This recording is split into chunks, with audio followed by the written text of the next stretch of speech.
ఈరోజు ఇంత మంచి చాలా రోజుల తర్వాత మీ అందరినీ కలిసే అవకాశం వచ్చినందుకు మా మెదక్ నియోజకవర్గం మరి అదేవిధంగా నర్సాపూర్ నియోజకవర్గం మా బీఆర్ఎస్ పార్టీ కార్యకర్తలకు శ్రేణులకు అందరికీ కూడా శిరస్సు వంచి నమస్కారాలు తెలుపుతున్నా. 21 మండలం అంటే మా చేయకుంటే నార్సింగ్ని పక్కకు పెట్టేసినావా ఏంది? ఒకప్పుడు మెదక్ అంటేనే మరి రైతుల అడ్డా ఏదంటే తెలంగాణలో మెదక్. ఇది వాస్తవమా కాదా? ఇలా ఆ అడ్డలోనే కష్టం వచ్చింది మనకు. రైతులకు బువ్వ పెట్టే, మొత్తం దేశానికి బువ్వ పెట్టే మెదక్లో మరి దీనికి మొదటి నుంచి కూడా మెదక్ అనే పేరున్నది. మరి మనకే ఇలా కష్టం వచ్చిందంటే మరి మనం ఎవరికి చెప్పుకోవాలి? మరి గతంలో ఏముండే ఇప్పుడు ఏముండే మనం అందరం కూడా గ్రహిస్తున్నాం. మరి సన్న బియ్యం కోసమే కానీ, రుణమాఫీ కోసమే కానీ, రైతులకు ఈరోజు మసాలా సంచులు దొరుకుతలేవు, యూరియా మసాలా సంచులు కానీ, అమోనియా కానీ, మరి ఏది కూడా విత్తనాలు కానీ పూర్తిగా లైన్లలో నిలబడాల్సిన పరిస్థితి వచ్చిందంటే దాని మీద మొరబెట్టుకోవడానికి ఈరోజు కలెక్టర్ ఆఫీస్ ముంగట మనం ధర్నా కార్యక్రమాన్ని పెట్టుకోవడం జరిగింది. మరి దానికి అధ్యక్షత వహించిన పెద్దలు గౌరవనీయులు మాజీ ఎమ్మెల్యే గారు పద్మా దేవేందర్ రెడ్డి గారికి, మరి అదేవిధంగా సుంటా లక్ష్మారెడ్డి నర్సాపూర్ ఎమ్మెల్యే గారికి, మా నిరంజన్ అన్న మాజీ మంత్రి గారికి, మా శశిధర్ అన్న గారికి, జగదీష్ గారికి, మరి తిరుపతి రెడ్డి గారికి, సుభాష్ అన్న గారికి, క్రాంతి గారికి, మా జిల్లా పరిషత్ మాజీ చైర్మన్ గారికి, మరి అదేవిధంగా చాలామంది మా చంద్రగౌడ్ గారికి, మరి అన్ని మండలాల నుంచి విచ్చేసిన మండల అధ్యక్షులు, మరి గౌరవ మాజీ ఎంపీపీలు, మాజీ జడ్పీటీసీలు, సర్పంచులు, ఎంపీటీసీలు, మరి గ్రామ అధ్యక్షులు అందరికీ కూడా పేరు పేరున ఈరోజు ఉద్యమ వందనాలు. నిజంగా తెలంగాణ తెచ్చుకున్నప్పుడు చాలా సంతోషపడ్డాం. 10 ఏళ్ళు బ్రహ్మాండంగా పనిచేసుకున్నాం. రాగానే మిషన్ కాకతీయ నంబర్ 1, మళ్ళీ ఇంకా కాకపోతే మిషన్ కాకతీయ నంబర్ 2 పెట్టుకున్నాం. ఇవాళ మల్లన్న సాగర్ కట్టుకున్నాం, రంగనాయక సాగర్ కట్టుకున్నాం, కొండపోచమ్మ కట్టుకున్నాం, అనంతగిరి సాగర్ కట్టుకున్నాం మన ఉమ్మడి మెదక్ జిల్లాలో. ఇక పక్కకు మనకు అవసరం లేదు, మన జిల్లా గురించే చెప్తున్నా. మరి ఇన్ని కట్టుకొని 100% పనులు కూడా పూర్తి చేసుకున్నాం. ఇలా కనీసం పిల్ల కాలువలు ఉన్నాయిరా నాయన, 90% మేమే చేసుకున్నాం. ఆ కాలువలు తీస్తే మాకు నీళ్ళు వస్తాయని చెప్పి మరి ఈరోజు ఉత్తమ్ కుమార్ రెడ్డి ఒక మంత్రి, దిక్కుమారిన మంత్రి, మరి 4 ప్రాజెక్టులున్న మన మెదక్ జిల్లాలో 2 సంవత్సరాలు అవుతుంది. ప్రాజెక్టుల మీద ఒక్కరోజు అన్నానా, ఒక్కరోజు గంట సేపు కూడా టైం ఇచ్చిండా మనకు జిల్లాకు? మరి ఇలా మెదక్ జిల్లా అంటేనే ఇక్కడ ఊసున్నోళ్ళం అందరం రైతులం, అందరం కూడా వ్యవసాయం చేసేవాళ్ళం. రెక్కార్త కానీ బుక్క పోదు మనకు.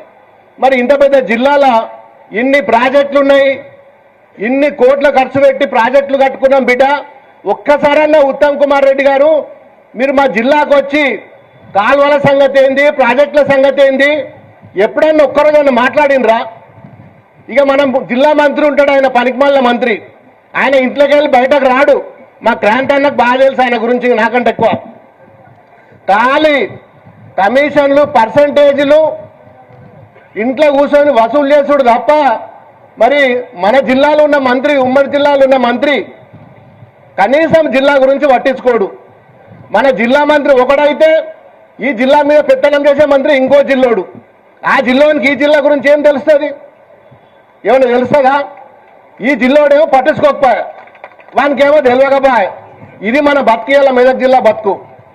ఇంకొక ఆయన జగ్గారెడ్డి ఉంటాడు, పెద్ద పెద్ద డైలాగులు కొడుతుంటాడు.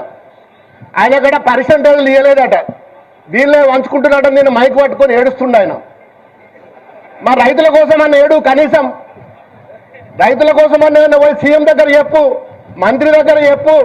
మైక్ పట్టుకొని నిన్న కళ్ళకి నీళ్ళు కాడుతున్నాయి ఆయనకు.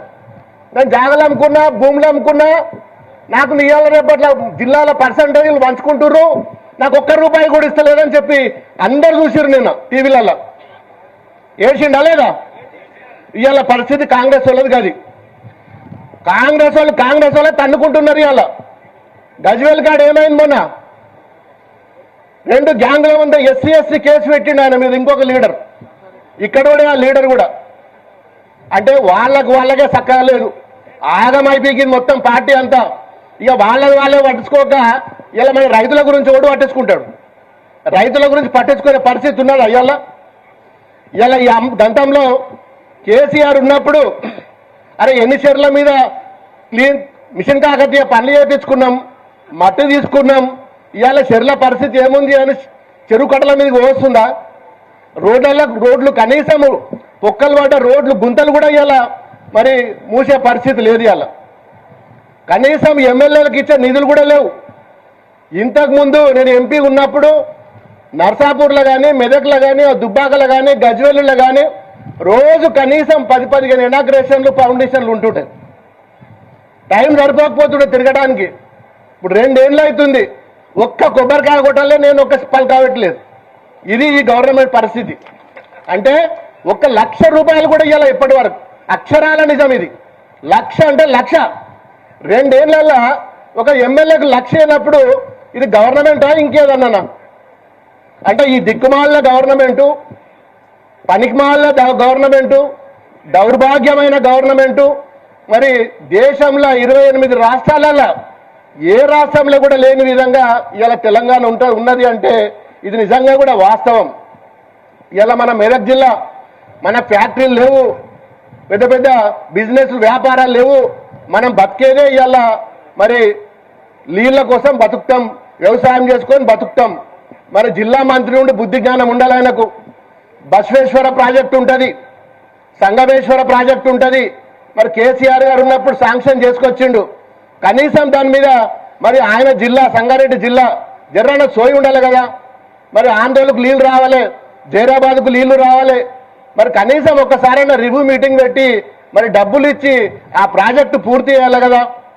కేసీఆర్ అప్పుడు శాంక్షన్ చేపించి ఫౌండేషన్ వేపించి మొత్తం కాంట్రాక్టర్ కాడికి వెళ్ళి ఇచ్చినాక వాళ్ళు వేసిండ్రు కదా, మనకు పేరు రావద్దని చెప్పి ఇవాళ ఆ ప్రాజెక్టును కూడా ఆపిన ఘనత ఇవాళ మన మంత్రిది, జిల్లా మంత్రిది. ఇక పోతే ఓ దుకాణం పెట్టుకున్నారు కాళేశ్వరం మీద. కేసీఆర్కు నివేదిక ఇవ్వాలి. ఏం చేసిండు కేసీఆర్? కాళేశ్వరం ప్రాజెక్టు పర్ర పెడితే, ఒక మూలకు పర్ర పెడితే కాళేశ్వరం అంతా కూలిపోయింది.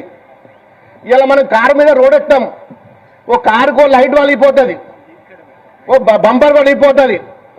కారం తీసుకపోయి చెత్తబుట్టలు వేస్తావా నువ్వు? లైట్ పోతే లైట్ వేసుకోవా? ఇవాళ కాళేశ్వరంలో ఒక పిల్లర్, మేడిగడ్డలో ఒక పిల్లర్ పోతే ఆ పిల్లర్ తీసి ఇంకో పిల్లర్ కట్టుకోవా నువ్వు? నీ ఇంటికాడ ఓ కిటికీ ఊసిపోతుంది, ఓ దర్వాజ ఊసిపోతుంది, ఆ దర్వాజ తీసేసి ఇంకో దర్వాజ పెట్టుకోమా? ఇది ఇవాళ పరిస్థితి కాళేశ్వరంది. జర్రాన సిగ్గుశరం లేదు. బోలెడు నీళ్లు గోదావరిలో కలుస్తున్నాయి. ఇప్పటి వరకు ప్రాజెక్టులు నింపుకోవాలి. ఏ ఒక్క ప్రాజెక్టులో కూడా నీళ్లు పోలేయాల. ఏ ప్రాజెక్టులో కూడా గోదావరిలో గంగలు కలిసిపోయిన నీళ్ళని కూడా లావట్టుకోనికి సాధ్యమైతే లేదు. మేడిగడ్డ కానీ, అన్నారం కానీ, సుందిళ్ళ కానీ, మరి ఇన్ని అన్నపూర్ణ బ్యారేజ్ కానీ ఏ బ్యారేజ్లో కూడా ఇలా ఒక్క పంపు కూడా ఆన్ కాలేదు. సగం కాలం గడిచిపోతున్నది. మరి మల్లన్న సాగర్లో నీళ్లు లేవు, రంగనాయక సాగర్లో నీళ్లు లేవు, కొండపోచమ్మలో నీళ్లు లేవు, అనంతగిరి సాగర్లో నీళ్లు లేవు. మరి ఎవరు తీసుకొచ్చి నింపాలి ఇవన్నీ? కేసీఆర్ కట్టించిన ప్రాజెక్టులలో కనీసం నీళ్లు నింపే సోయి కూడా నీకు ఇయ్యాల లేదంటే మరి కాలం అయిపోయాక మళ్ళీ ఎప్పుడు నింపుతావు? కనీసం తాగునీరు కూడా కరవైతట్టు ఉన్నది ఈ సంవత్సరం. ఇంత ఘోరమైన పరిస్థితి ఇలా ఈ కాంగ్రెస్ ప్రభుత్వంలో మరి ఈ విధంగా ముందుకు పోతున్నది. ఇక రోడ్లకు చూసినట్టయితే రోజు ఒక డ్రామా చెప్తున్నాడు. పంచాయతీ రోడ్లు కానీ, R&B రోడ్లు కానీ ఇలా హ్యామేట ఒక కొత్త స్కీమ్ పెట్టిండు. అలా ఏమున్నది ఏమి లేదు, దాని పేరు చెప్పుకుంటా అది ప్రైవేట్ వాళ్ళకి కాంట్రాక్ట్కి ఇచ్చేస్తాడట. గవర్నమెంట్ సంబంధం లేదు, రోడ్ వేసుకోవాలి, టోల్ వసూలు చేసుకోవాలి. ఇక పంచాయతీ రాజ్ సంబంధించిన రోడ్లు, PR సంబంధించిన రోడ్లు కూడా ఆ హ్యామ్ స్కీమ్ కింద పెట్టి ఊర్ల పొంటి చిన్న చిన్న పల్లెటూర్లలో కూడా టోల్ గేట్ పెట్టి వసూలు చేసుకునే స్కీమ్ ఏదన్నా ఉన్నది అంటే హ్యామ్ స్కీము దాంట్లో పెట్టిండు. మొన్న రోడ్ల గురించి బ్యాంకు నుంచి రుణం ఇప్పిస్తాడట, ప్రైవేట్ కాంట్రాక్టర్లు రోడ్లు వేసుకోవాలట, టోల్ వసూలు చేసుకొని 15 ఏళ్ళ వరకు టోల్ వసూలు చేసుకొని వాడు కాంట్రాక్టర్ గారు బ్యాంకు రుణం కట్టుకోవాలి. అది పెట్టిండు. ఇప్పుడు ఈ స్కీమ్, కొత్త స్కీము ఇవాళ రేవంత్ రెడ్డి గారు. గతంలో ఎప్పుడన్నా ఉన్నదా? దేశానికి స్వతంత్రం వచ్చినప్పటికి కూడా ఊరికి పోయే రోడ్డుకు టోల్ పెట్టే సంస్కృతి ఏ ప్రభుత్వం ఇప్పటి వరకు లేదు. మరి ఇవాళ తెలంగాణలో ఇవాళ మన ప్రభుత్వం ఇవాళ వేస్తున్నది. ఇక మా కలెక్టర్ సాబ్ ఉన్నాడు, మెదక్ కలెక్టర్ సాబ్, ఆయన గురించి కూడా చెప్పాలి. కాంగ్రెస్ కార్యకర్తల కంటే బ్రహ్మాండంగా మాట్లాడతాడు ఆయన. కాంగ్రెస్ కార్యకర్తలు అవసరం లేదు ఆయనకు. స్క్రిప్ట్ గాంధీ భవన్కి వెళ్ళి స్క్రిప్ట్ వస్తుంది పేపర్ మీద రాసి, కలెక్టర్ సాబ్ చదువుతూనే ఉంటాడు. ఇక ఆ చదివేటప్పుడన్నా నకల్ మారేతో హకల్ రాయన అన్నట్టు కనీసం పూర్తిగా చదివాడు ఆయన. మనవి కూడా చదువుతున్నాడు పెట్టి, సిగ్గు జ్వరం లేకుంటున్నాడు ఆయన. అంటే గట్లున్నారు ఇలా కలెక్టర్లు కానీ ఆఫీసర్లు కానీ. ఇక పోలీసుల గురించి చెప్పాల్సిన పని లేదు. కాంగ్రెస్ కార్యకర్తలకు ఎస్కట్ బండ్లు ఇస్తారు. మేము ఎమ్మెల్యేని గెలిస్తే మాకేమో లేదు, కాంగ్రెస్ కార్యకర్తలు పోతే కుయ్యా కుయ్యా కుయ్యా అనుకుంటా ఊళ్ళల్లో ఎస్కట్ బండ్లు తిరుగుతున్నాయి. ఇవాళ మరి ఎమ్మెల్యేలకు గతి లేదు. ఇవాళ కాంగ్రెస్ వాళ్ళది ఏ కార్యకర్త పోతానికి ఎస్కట్ బండి పంపిస్తారట. ఈడ కూడా వస్తున్నాయి, మీకు తెలుసు ఎవరికి వస్తున్నాయో. వస్తున్నాయి కదా మెదక్లా 3 బండ్లు, 4 బండ్లు. అత్త సొమ్ము అల్లుడు దానం చేసినట్టు నాకు కథ. ఇక చెప్పుకుంటే పోతే ఇంకా చాలా ఉన్నది. అందరు పెద్దలు ఇంకా చాలా మంది మాట్లాడాలి. మరి లాస్ట్గా చివరికి ఒక విషయం చెప్తా. ఇవాళ మల్లన్న సాగర్లో కొద్దిగా గొప్ప ఇంకా 10 టీఎంసీలు నీళ్లు ఉన్నాయి. ఇవాళ రామాయంపేట కెనాల్ కానీ, చేగుంట కెనాల్ కానీ, ఉప్పర్పల్లి కెనాల్ కానీ, మరి ఉప్పర్పల్లి మన దుబ్బాక కెనాల్ కానీ, శంకరంపేట కెనాల్ కానీ, ఇవన్నీ కూడా ప్రాజెక్టులలో కాలువలన్నీ బంద్ అయినాయి. ఇవాళ మరి వర్షాలు పడతలేవు. 3-4 రోజుల నుంచి నాట్లు వేసుకోవాలి. రైతులు ఎదురు చూస్తున్నారు. మరి నేను వారం రోజుల నుంచి అడుగుతున్నా, మల్లన్న సాగరు కొండపోచమ్మ నీళ్ళు వదలాలి. ఇలా Ramayampet canal, Chegunta canal, Upparpally canal, Dubbaka కెనాళ్లకు, శంకరంపేట కెనాళ్లకు నీళ్ళు వదలాలి. కూడెల్లి వాళ్ళకు కూడా నీళ్ళు వదలాలంటే మాకు పర్మిషన్ లేదు. మంత్రి రావాలి, ముఖ్యమంత్రి చెప్తే కానీ మేము వదలమంటున్నారు. వారం రోజుల నుంచి రోజు మొత్తుకుంటున్నా. నేను నిన్న ప్రెస్ మీట్ చెప్పినా. చివరిగా ఈరోజు మెదక్ వేదిక ద్వారా చెప్తున్నా, బిడ్డ 2-3 రోజులలో ఒకవేళ మీరు వదలకపోతే, ఈ 5 కెనాళ్ళల్లో వదలకపోతే ఇంతమంది మనం రైతులం ఉన్నాం, పోయి దర్వాజాలు వలగొట్టి మరి కాలువలకు నీళ్ళు వదిలే బాధ్యత కూడా నేను తీసుకుంటా. ఖచ్చితంగా మీరు అందరూ మళ్ళొకసారి రావాలి. ఖచ్చితంగా నీళ్ళు వదలకపోతే కూడెల్లి వాగులకు కానీ, దుబ్బాక కెనాల్ కానీ, రామాయంపేట కెనాల్ కానీ, శంకరంపేట కెనాల్ కానీ నీళ్లు వదిలి రైతులకు ఇవ్వకపోతే ఖచ్చితంగా దర్వాజాలు వలగొట్టి, గేట్లు వలగొట్టి నీళ్లు తీసుకొస్తామని చెప్పి 3 రోజులు టైం ఇస్తున్నాం. బిడ్డ మీకు ఉత్తమ్ కుమార్ రెడ్డి గారికి మెదక్ కలెక్టర్ ఆఫీస్ నుంచే మేము హెచ్చరిస్తున్నాం. 3 రోజులలో మీరు ఇవ్వకపోతే ఖచ్చితంగా మీ దర్వాజాలు వలగొట్టన్న నీళ్ళు తీసుకొని వస్తాం. ఇంతమంది రైతులు ఉన్నారు, ఖచ్చితంగా పొలాలు ఎండబెట్టుకో, మేము మా నీళ్లు కేసీఆర్ కట్టిన ప్రాజెక్టులలో నీళ్ళు ఆపితే మాత్రం మర్యాద ఉండదని చెప్పి ఈ సందర్భంగా హెచ్చరిస్తూ, మరి ఇంత పెద్ద ఎత్తున నన్ను ఆహ్వానించినందుకు మీ అందరికీ కూడా మరొకసారి శిరస్సు వంచి నమస్కారాలు తెలుపుకుంటూ జై తెలంగాణ.